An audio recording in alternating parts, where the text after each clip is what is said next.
আপনি যদি ভাবেন যুদ্ধ শেষের দিকে তাহলে একটু নাড়াচাড়া দিয়ে বসুন, কারণ আপনি যেখান থেকে যুদ্ধকে শেষ মনে করছেন সেখান থেকে শুরুও হতে পারে। আপনাদের কি মনে হয় চলমান ইস্যু নিয়ে কয়দিন আগে যখন সেনাবাহিনীরা বৈঠক করেছিল সেটা আন্দোলনকারীদের পক্ষে স্টেপ নেওয়ার জন্য?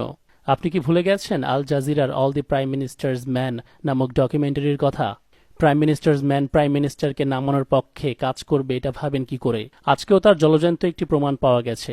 দুপুরের দিকে যাত্রাবাড়ির দিকে সম্ভবত আন্দোলনকারীদের সাথে একটু তালে তাল মিলিয়েছিল সেনাবাহিনীরা, তাতেই অনেকে আনন্দে উতলা হয়ে পড়েছিল। বাট সচেতন নাগরিকেরা বারবার করে বলছিল এত সহজেই তাদের উপর রিলাই করা, তাদেরকে ট্রাস্ট করা উচিত হবে না। আমিও নিজের ক্ষুদ্র জ্ঞান থেকে আমার ফেসবুক পেজে এ বিষয়ে পোস্ট করেছিলাম, ডু নট ট্রাস্ট দেম। কারণ হঠাৎ করে তাদের এই ভালো আচরণ আন্দোলনকারীদের প্রতি অবশ্যই সন্দেহজনক, সাসপিশিয়াস ছিল।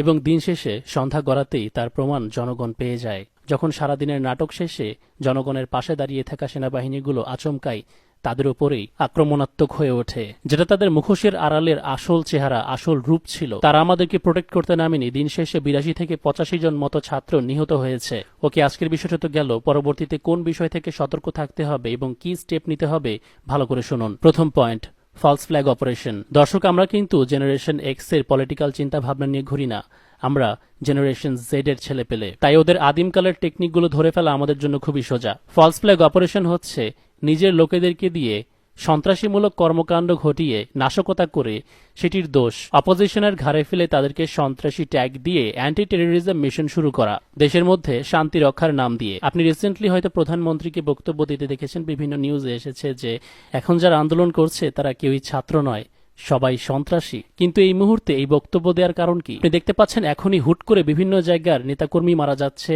পুলিশ মারা যাচ্ছে, এরকম শুনতে পাচ্ছেন তো? এখন বেশি বেশি দলীয় নেতারা এবং পুলিশরা মারা যাবে অথবা তাদের মারা যাবার খবর টিভিতে, নিউজ মিডিয়াতে আসবে। কারণ আপনারা যে তার গদি থেকে পাছা ছাড়ানোর জন্য হ্যাচকা টান দিয়েছেন, এখান থেকে শেষ রক্ষা পাওয়ার জন্য শেষ একটা চাল সে চালছে, নিজেকে ভিকটিমের জায়গায় দাঁড় করিয়ে ভিকটিম রোল প্লে করে। আর এই বিষয়টিকে কেন্দ্র করে শান্তি রক্ষার নামে এবার নিপীড়ন চালাবে। কাদের উপর? আন্দোলনকারীদের উপর। আমি জানি আন্দোলনকারীরা এরকম সহিংস নয়, ওরা হিংস্র নয়, ওরা পুলিশদেরকে এভাবে ধরে মেরে ফেলেছে, পুলিশ স্টেশনে গিয়ে ভাঙচুর করে, এটা আমিও বিলিভ করি না। তাহলে কি পুলিশদের নিহত হওয়ার খবরগুলো মিথ্যা? মিথ্যা মৃত্যুর ঘটনা সাজিয়ে গুজব ছড়ানোর আবশ্যকতা নেই তো। ওরা নিজেদের একটি দল দিয়ে আরেকটি দলের লোকেদেরকে স্যাক্রিফাইস করতে এক সেকেন্ডের জন্য ভাববে না, যদি সেটা গদির প্রশ্ন হয়। সো তারা নিজেরাই নিজেদেরকে হত্যা করবে অ্যালিগেশনস লাগানোর জন্য। আপনি রোমান সম্রাট নিরোর ইতিহাস পড়েননি? নিজের রাজ্যে নিজেই আগুন জ্বালিয়ে দিয়ে তা বসে বসে দেখছিল এবং সেই দায় একটা নির্দিষ্ট দলের ওপরে দিয়ে তাদেরকে শুলে চড়িয়ে হত্যা করেছিল। এই অগ্নিকাণ্ড দিয়েই হত্যাগুলোকে জাস্টিফাই করেছিল। এখন আমাদেরকে থামানোর জন্য প্রয়োজনে নিজেদের লোকেদেরকেও জবাই করতে দ্বিধা করার কথা নয় তাদের। এটা হচ্ছে ফলস ফ্ল্যাগ অপারেশন। এই নোংরা খেলা থেকে নিজেকে সেভ করুন। Second point, the king maker. আমরা কিন্তু একটা মানুষকে টার্গেটে নিয়ে বসে থেকে তার প্রতি সর্বাত্মক বিদ্বেষ প্রকাশ করতে পারি না, কারণ দোষ তার একার নয়, দোষী তারাও যারা তাকে তৈরি করেছিল আমাদের নির্যাতন করতে। আমরা সবাই ভালো করেই জানি আমাদের সরকার আজ পর্যন্ত আমাদের উপর যতটাই অন্যায় অবিচার করেছে তার পেছনে একটা কালো ছায়ার হাত ছিল। সেই কালো ছায়াটি হলো ইন্ডিয়ান গভর্নমেন্ট। শেষ রক্ষা যদি না হয়, অবশ্য না হওয়ার সম্ভাবনাই বেশি, কারণ আমাদের সরকার এখন দেশের প্রতিটি মানুষের চোখেই কালার্ড হয়ে গেছে। খারাপ একজন মানুষ হিসেবে তাকে কেউই চাচ্ছে না। জনগণ যে করেই হোক একে গদি থেকে নামানোর, একে সরানোর চেষ্টা করবে, শেষ পর্যন্ত এটারই সুযোগ নেবে সেই কালো হাত, সেই কালো ছায়া। দুইটি দল যখন মুখোমুখি এসে দাঁড়িয়েছে তখন এর মাঝখানে সমাধানকারী হিসেবে দাঁড়িয়ে নিজেকে মধ্যস্থ নিরপেক্ষ দাবি করে মাঝখান থেকে একটা সলিউশন এনে দাঁড় করানোর চেষ্টা করবে, কিন্তু সেটাও আলটিমেটলি নিজেদের স্বার্থ রক্ষা করে। খুব সহজে মেয়াদ উত্তীর্ণ সরকারকে চেঞ্জ করে দেবে। প্রয়োজন নেই তো তার পরবর্তী জনকে দিয়ে শোষণ করবে। দিন শেষে বলবে হ্যাঁ তোমাদের এক দাবি তো পূরণ হয়ে গেছে, গভর্নর চেঞ্জ করতে চেয়েছো, চেঞ্জ করে দিয়েছি।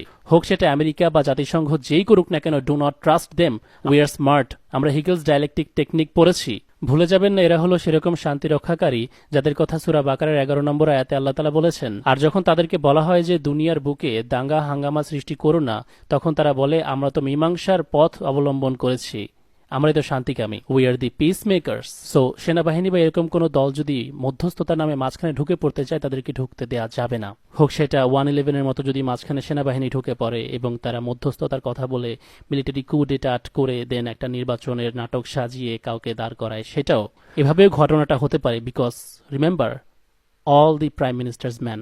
তারা শুধুমাত্র প্রাইম মিনিস্টার্স ম্যান না, তারা একই সাথে agent. Agent of agent of Indian government. সেজন্যই আমরা জনগণের অভ্যুত্থান চাচ্ছি, সেনাবাহিনী অভ্যুত্থান নয়। We can't trust them at all. ওরা আজকে যে কাণ্ড ঘটিয়েছে তারপর তো অবশ্যই নয়। If you want to really save Bangladesh, বাংলাদেশের জন্য যারা রক্ত দিয়েছে, যারা প্রাণ দিয়েছে, ইনশাল্লাহ পরবর্তীতে তারাই এই দেশকে পরিচালনা করবে, তারাই সর্বাধিক সর্বোচ্চ অধিকার রাখে।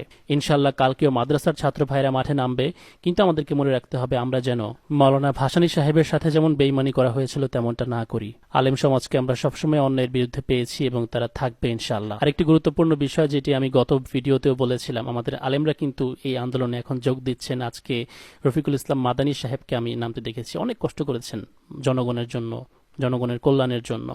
তাকে প্রোটেক্ট করুন এবং মাথাগুলোকে ধরে নিয়ে যেতে দিবেন না। এনারাই আপনাদেরকে নির্দেশনা দেবেন কিভাবে কি করতে হবে। সুতরাং এনাদেরকে প্রিজার্ভ করা, প্রোটেক্ট করা আপনাদের দায়িত্ব। তো পরবর্তী স্টেপ দাবি নিয়ে আন্দোলন করা নয়, ক্ষমতা ছিনিয়ে নেওয়ার। আন্দোলন করতে গিয়ে তো ঝরল অনেক প্রাণ, আর কত। এবার জায়গা মতো গণভবনে সবাইকে গিয়ে উপস্থিত হতে হবে। বিজয় আসবেই ইনশাল্লাহ।